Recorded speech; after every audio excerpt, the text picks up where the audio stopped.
Assalamualaikum warahmatullahi wabarakatuh. Sobat Ibnu Khalid yang dimuliakan Allah. Semoga kita semua selalu dalam keadaan sehat walafiat. Amin ya rabbal alamin. Yahudi adalah sebuah bangsa besar yang sebagian besar bermukim di wilayah Palestina.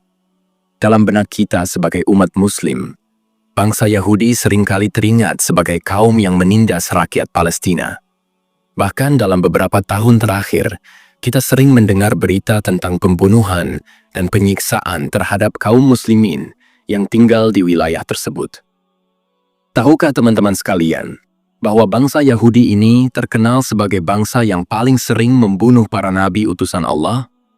Untuk itu, dalam video kali ini kita akan membahas sejarah bangsa Yahudi. Sobat Ibnu Khalid yang dimuliakan Allah, Yahudi adalah nama dari sebuah suku bangsa sekaligus nama agamanya. Agama Yahudi merupakan agama yang menyembah Tuhan tanpa membuat ilustrasi atau bentuk visual dari Tuhan mereka. Mirip dengan ajaran Islam, di mana kita menyembah Allah tanpa tahu bentuk atau wujudnya. Ini berbeda dengan sebagian agama lain yang menyembah Tuhan melalui perantara patung atau penggambaran tertentu. Bangsa Yahudi dulunya hanya terdiri dari segelintir orang.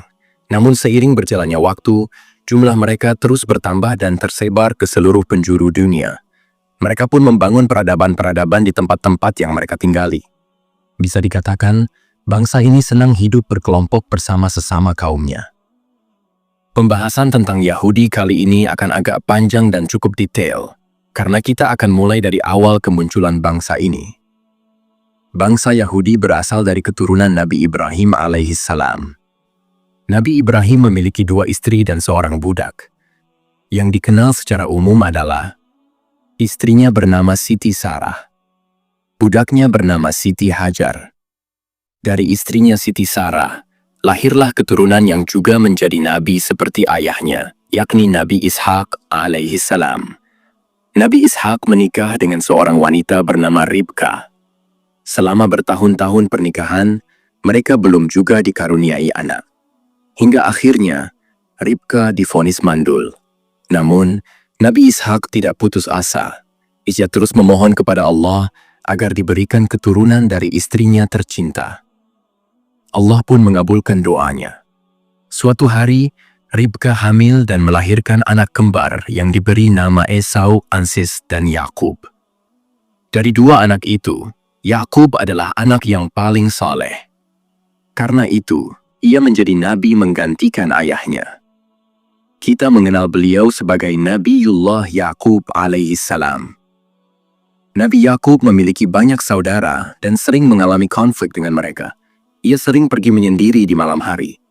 Karena itulah, orang-orang menjulukinya dengan sebutan Isra atau Israel, karena dalam bahasa Arab, Isra berarti perjalanan malam hari. Namun ada juga riwayat lain yang mengatakan bahwa Isra berarti Abdun, hamba, dan El berarti Allah. Maka Israel berarti hamba Allah. Jadi jelas bahwa sebutan Israel adalah nama lain dari Nabi Yakub alaihissalam. Nabi Yakub memiliki 2 istri dan 2 budak. Dari mereka lahirlah 12 anak laki-laki. Salah satu istrinya bernama Rahil, darinya lahirlah Bunyamin dan Yusuf. Sebagaimana kita ketahui, Yusuf adalah anak yang kelak meneruskan kenabian ayahnya. Kita mengenalnya sebagai Nabi Yusuf alaihissalam. Kisah Nabi Yusuf banyak diceritakan dalam Al-Quran. Beliau sempat dizalimi oleh saudara-saudaranya dan dibuang ke dalam sumur.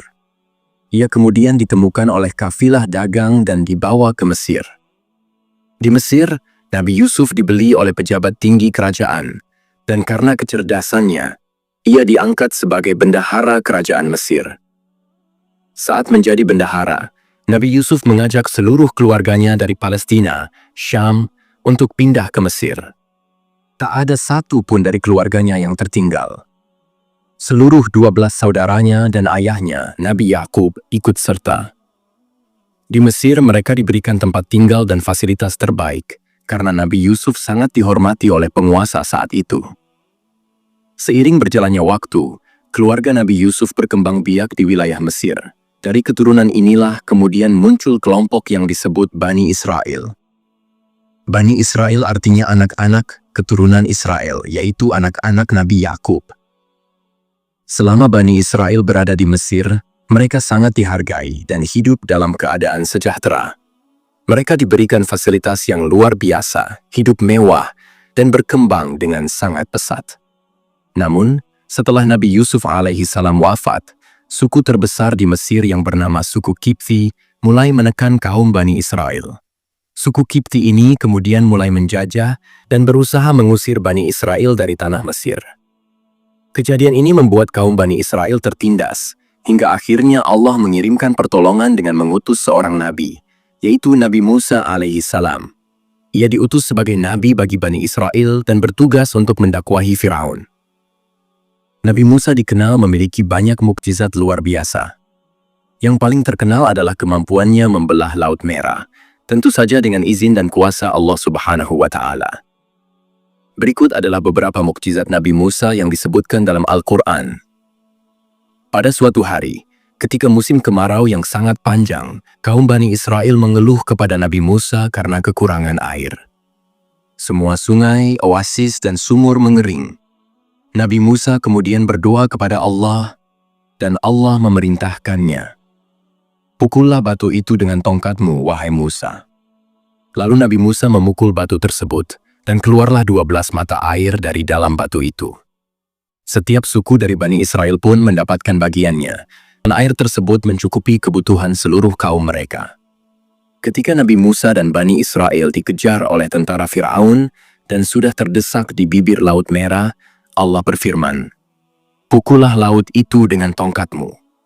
Maka terbelahlah Laut Merah, dan Nabi Musa bersama Bani Israel berhasil melintasinya dan sampai ke tanah Palestina, selamat dari kejaran pasukan Firaun. Mukjizat ini disaksikan langsung oleh seluruh Bani Israel. Dalam peristiwa adu sihir antara Nabi Musa dan 1000 penyihir kerajaan Mesir yang merupakan suruhan Firaun, Nabi Musa melemparkan tongkatnya, dan tongkat itu berubah menjadi ular besar yang memakan semua ilusi tali dan tongkat para penyihir tersebut. Peristiwa ini pun disaksikan langsung oleh kaum Bani Israel. Ketika Firaun dan rakyatnya tetap ingkar, Nabi Musa berdoa kepada Allah agar diturunkan azab. Maka datanglah berbagai bencana. Angin taufan yang merusak negeri Mesir, wabah belalang, wabah katak, wabah kutu, dan seluruh air sumur dan bejana mereka berubah menjadi darah. Bani Israel pun menyaksikan langsung kedahsyatan bencana ini sebagai bentuk mukjizat dan azab Allah. Selain menghadapi Firaun, Nabi Musa juga menghadapi seorang tokoh kaya raya dari kalangan Bani Israel yang bernama Qarun. Menurut riwayat Ibnu Abbas, Qarun masih memiliki hubungan keluarga dengan Nabi Musa dan merupakan penghafal Taurat. Namun ia justru ingkar terhadap ajaran Nabi Musa dan sombong dengan kekayaannya.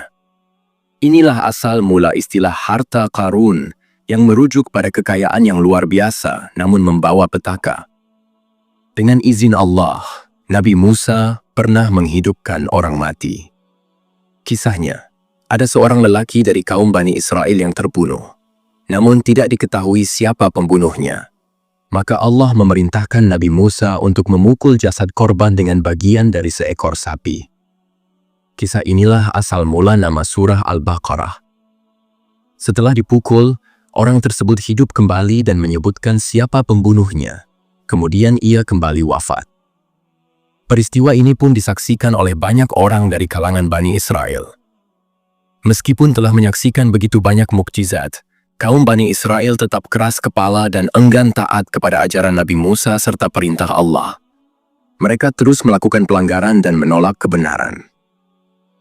Kitab suci yang diwahyukan kepada Nabi Musa adalah Taurat, kitab suci yang juga diyakini oleh umat Yahudi.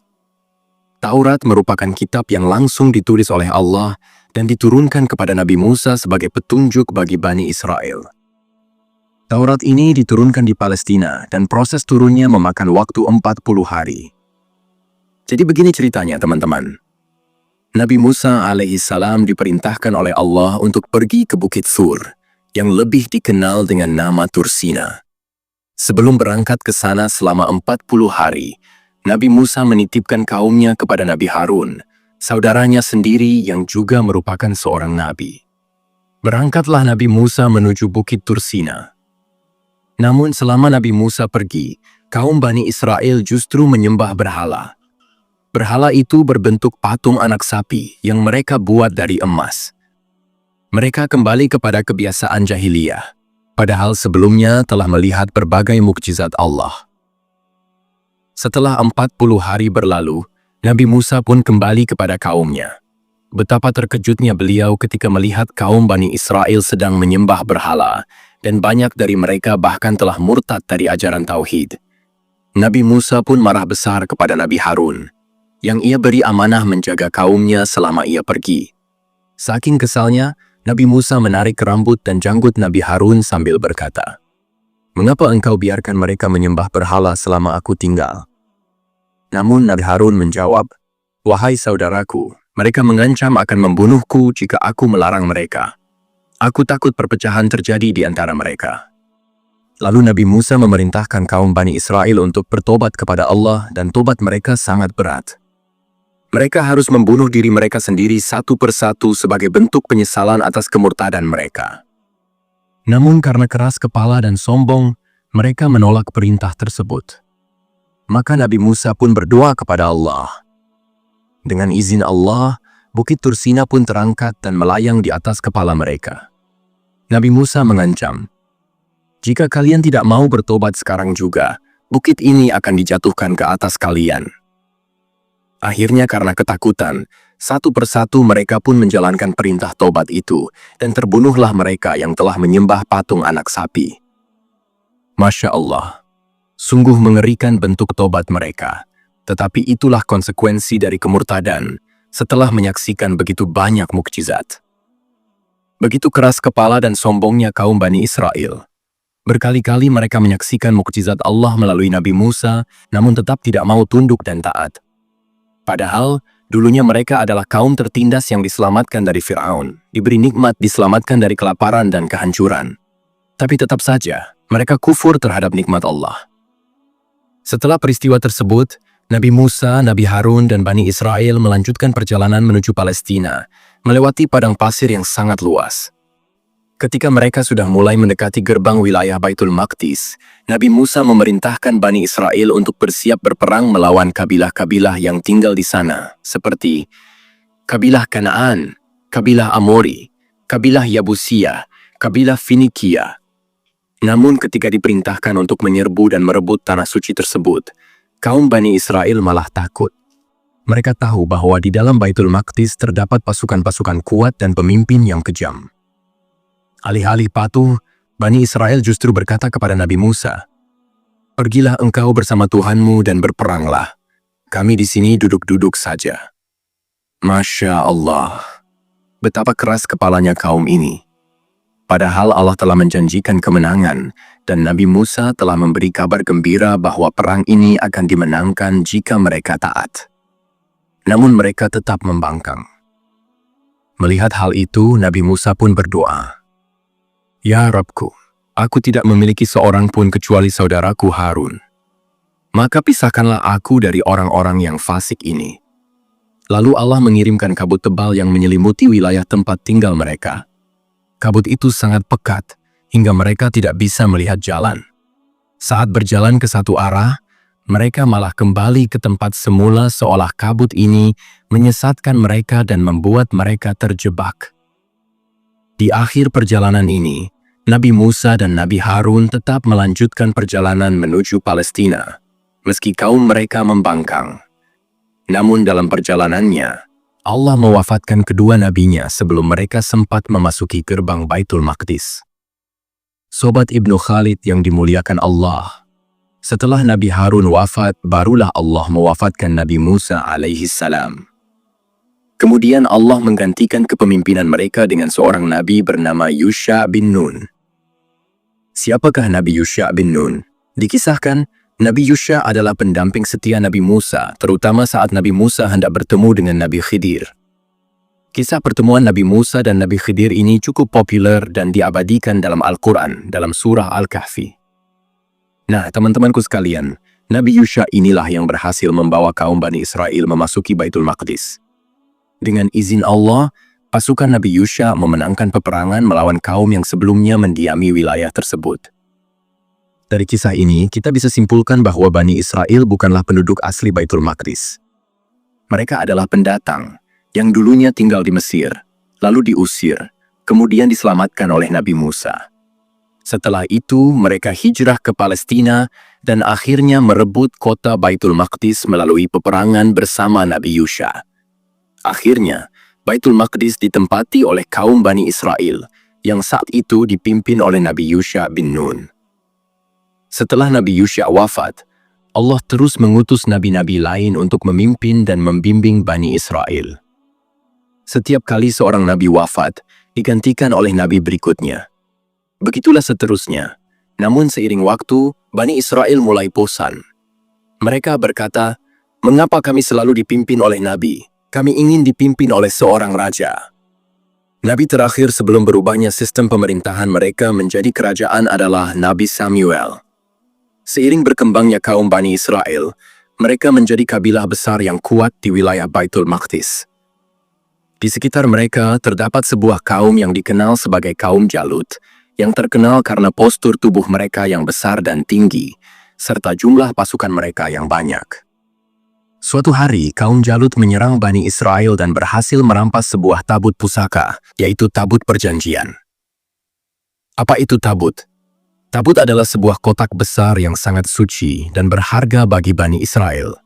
Di dalamnya terdapat pusaka-pusaka peninggalan Nabi Musa, kitab Taurat, tongkat Nabi Musa, jubah Nabi Musa, dan Nabi Harun. Namun, saat penyerangan itu, kaum Bani Israel tidak mampu mempertahankan tabut tersebut karena kekuatan dan jumlah pasukan Jalut yang luar biasa besar. Permintaan Bani Israel, "Tunjukkan kami seorang raja." Kaum Bani Israel pun mengadu kepada Nabi Samuel dan meminta agar Allah menetapkan seorang raja yang dapat memimpin mereka dalam peperangan melawan Jalut. Atas perintah Allah, Nabi Samuel menunjuk seseorang bernama Talut sebagai raja pertama Bani Israel. Namun keputusan ini ditentang oleh banyak orang. Talut adalah seorang miskin yang pekerjaannya sehari-hari hanya menggembala keledai. Dia tidak memiliki harta, bukan dari keturunan bangsawan, dan berasal dari kalangan bawah. Kaum Bani Israel menolak dan berkata, "Kami ingin raja yang kaya, berwibawa, dan dari kasta tinggi." Masya Allah, betapa sulitnya kaum Bani Israel untuk diatur. Kemudian, Allah mengutus malaikat untuk menunjukkan kepada mereka bahwa Talut adalah raja pilihan Allah. Sang malaikat mengambil kembali tabut dari kaum Jalut dan menyerahkannya kepada Talut tanpa perlawanan. Sejak saat itu, sebagian besar kaum Bani Israel mulai percaya kepada Talut dan bersedia mengikutinya. Meskipun sebagian lainnya masih tetap keras kepala dan menolak. Ketika waktu perang tiba, Talut mengumpulkan pasukannya dan berangkat menuju medan perang untuk melawan kaum Jalut. Namun saat melihat besarnya tubuh kaum Jalut dan banyaknya jumlah mereka, banyak dari pasukan Talut yang ketakutan dan memilih mundur. Akhirnya hanya tersisa sedikit pasukan setia bersama Talut. Di momen kritis ini, Talut pun mengumumkan sayembara. "Barang siapa yang mampu membunuh pemimpin Jalut, maka aku akan menikahkannya dengan putriku dan menjadikannya sebagai penerusku sebagai raja." Namun ketika mendengar sayembara itu, banyak dari kaum Bani Israel justru memilih untuk pulang. Mereka mundur, enggan maju, karena tak sanggup menghadapi kekuatan kaum Jalut. Mereka pikir mustahil untuk bisa melakukannya. Ini sama saja dengan aksi bunuh diri. Tapi, teman-temanku sekalian, akhirnya dari sisa pasukan Raja Talut yang sedikit ini, ada seorang anak muda yang tiba-tiba maju ke depan dan melempar tombaknya hingga mengenai Raja Jalut. Seketika itu juga, Raja Jalut tewas. Anak muda ini bernama Daud, yang nantinya kita kenal sebagai nabi sekaligus raja dari kaum Bani Israel. Ketika itu, dalam situasi peperangan, jika raja dari salah satu pihak terbunuh, maka peperangan akan berakhir dan dimenangkan oleh pihak yang rajanya masih hidup. Maka akhirnya Daud dinikahkan dengan putri Raja Talut. Dan pada suatu hari setelah Raja Talut wafat, Daud pun menggantikannya sebagai raja. Nabi Daud pun menjadi raja sekaligus nabi bagi Bani Israel. Di masa inilah, kaum Bani Israel berada di puncak kejayaan. Mereka dipimpin oleh seorang nabi dan raja yang saleh. Setelah Nabi Daud wafat, Allah mengutus seorang raja yang membawa Bani Israel menuju kesuksesan terbesar sepanjang sejarah. Tidak ada raja sebelum atau sesudahnya yang kekuasaannya seluas dan sebesar raja ini. Raja ini bahkan tak hanya memimpin manusia, tapi juga jin, hewan, dan tumbuh-tumbuhan. Semua makhluk hidup di bumi ketika itu tunduk karena Allah memberikan kekuasaan yang sangat luas kepadanya. Diriwayatkan, hanya ada 4 raja yang kekuasaannya luas di muka bumi. 2 dari golongan kafir Bukhtanasar dan Fir'aun Namrud, dan 2 dari golongan beriman Zulkarnain dan Sulaiman. Ya, raja setelah Nabi Daud adalah Nabi Sulaiman alaihi salam. Nabi ini bisa berbicara dengan hewan, tumbuhan, dan bahkan makhluk dari dimensi jin. Masya Allah, beliau adalah raja alam nyata dan gaib. Bahkan, banyak bangunan dan istana saat itu dibangun dengan bantuan jin atas perintah beliau. Nabi Sulaiman adalah putra dari Nabi Daud. Beliaulah yang meneruskan kepemimpinan sebagai raja Bani Israel. Tatkala suatu hari Nabi Sulaiman wafat di atas singgasananya, kaum jin sedang bekerja membangun sesuatu atas perintah beliau. Setelah beberapa hari, tongkat Nabi Sulaiman dimakan rayap, sehingga jasad beliau jatuh tersungkur. Barulah saat itu, jin-jin sadar bahwa Nabi Sulaiman telah wafat sejak beberapa hari sebelumnya. Dari peristiwa ini, kita belajar bahwa jin ternyata tidak mengetahui hal-hal gaib. Lantas, kenapa masih ada orang-orang yang menyembah berhala atau pergi ke dukun untuk meminta kekuasaan? Padahal dukun dan berhala ini bekerja sama dengan jin. Sementara jin sendiri tidak tahu perkara gaib. Jelas, apa yang diucapkan jin dan dukun adalah dusta. 99 dari 100 ucapan mereka adalah kebohongan. Karena yang mengetahui hal gaib hanyalah Allah Subhanahu wa Ta'ala. Sobat Ibnu Khalid yang dirahmati Allah, di zaman Nabi Sulaiman ini dibangun sebuah bangunan yang disebut Haikal Sulaiman. Nabi Sulaimanlah orang pertama yang membangun Masjidil Aqsa. Selama hidupnya, Nabi Sulaiman meminta 3 hal kepada Allah. 1. Suatu hukum yang sesuai dengan hukum Allah. 2.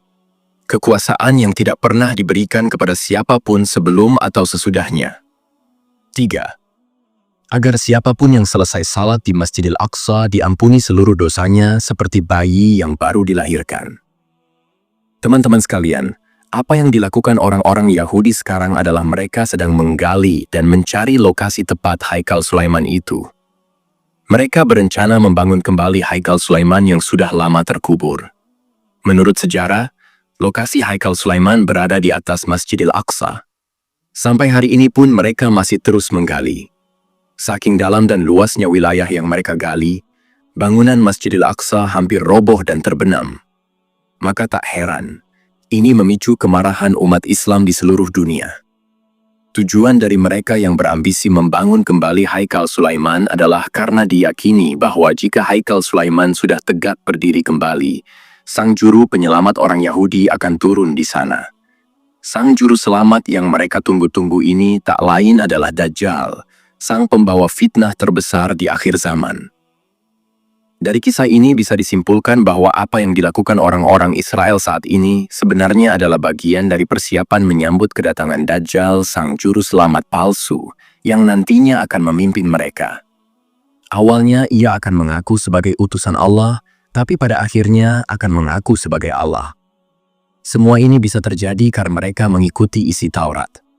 Dalam Taurat yang mereka yakini, dikisahkan sang juru selamat akan hadir ketika Haikal Sulaiman telah dibangun kembali, dan kaum Yahudi akan memimpin dunia jika Dajjal sudah hadir.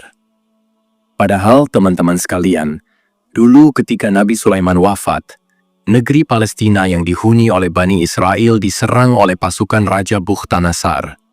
Tak tanggung-tanggung Bukhtanasar dan pasukannya menghancurkan kota Palestina hingga rata dengan tanah.